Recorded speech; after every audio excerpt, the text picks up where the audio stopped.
ज्ञानोबा माऊली तुकाराम मुखी विठ्ठल विठ्ठल बोला आणि पाऊले हळूहळू चाला या उक्तीप्रमाणे हा वैष्णव पंथांचा मेळावा पुण्यनगरीमध्ये अखेर दाखल झालेला आहे।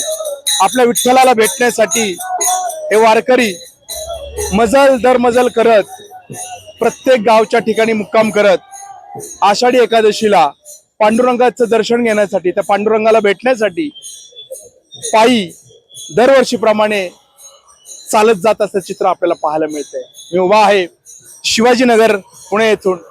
आपण पाहू शकता या ठिकाणी 2 दिवसापूर्वी असं वातावरण झालं होतं की यंदाची वारी होती की नाही, मात्र आपण पाहू शकता आज मोठ्या उत्साहात आणि तेवढ्याच दिमागदार पद्धतीने ही पालखी हा सोहळा संपन्न होत आहे।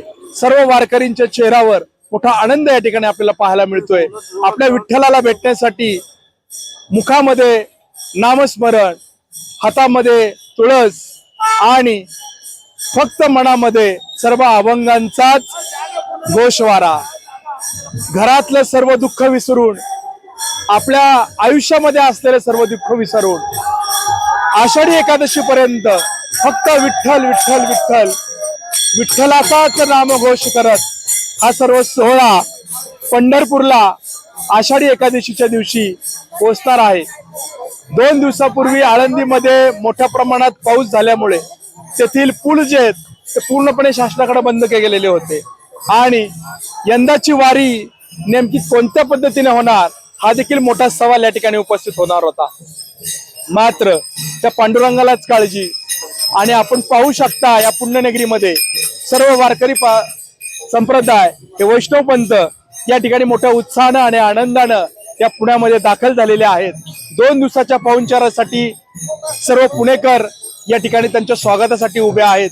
2 दिवसांचा मुक्काम झाल्यानंतर पालखी सासवडकडे प्रस्थान करणार आहे। सासवडच्या ठिकाणी 2 दिवस परत मुक्काम असतो आणि तुकाराम महाराजांचा मुक्काम हा आज 2 दिवस पुण्यात, त्याच्यानंतर 2 दिवसाच्या मुक्कामानंतर पालखी लोणी काळभोरकडे आणि तिथून पुढे पंढरपूरकडे प्रस्थान करते।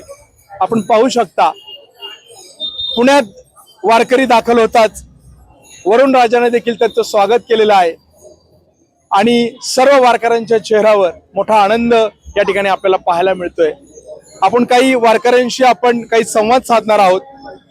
बाबा थांब थांब बोलणार का?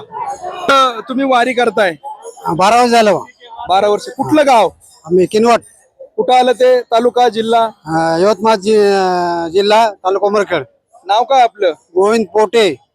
दिंडी क्रमांक 218 का आहे बा. अच्छा। 2 दिवसापूर्वी तुम्हाला या ठिकाणी आळंदीमध्ये सोडलं नव्हतं। हो. पालखीची आता वारीत तुम्ही आलाय, कसं वाटतंय? आनंद आहे? हा, लय आनंद वाटायला. देह बाण सुरू केला घराच्या आठवणी ना. हा, आपण पाहू शकता सर्व वारकरी संप्रदाय जो आहे मोठ्या उत्साहानं आनंदानं पंढरपूरकडे प्रस्थान केलेलं आहे। मजल दर मजल करत दरवर्षीप्रमाणे प्रत्येक ठिकाणी ज्या ठिकाणी मुक्कामाच्या सोयी केलेल्या आहेत त्या ठिकाणी मुक्काम करून पंढरपूरकडे प्रस्थान करतोय। पुणे महानगरपालिकेतर्फे यंदाचं वर्ष अतिशय जोरदार तयारी केलेली आहे। त्याचप्रमाणे पुणे पोलीस स्टेशनकडून सुद्धा या वारकऱ्यांच्या सुरक्षिततेसाठी आणि पालखीच्या सुरक्षेसाठी मोठ्या प्रमाणात चांगला बंदोबस्त केल्याचं चित्र आपल्याला पाहायला मिळते।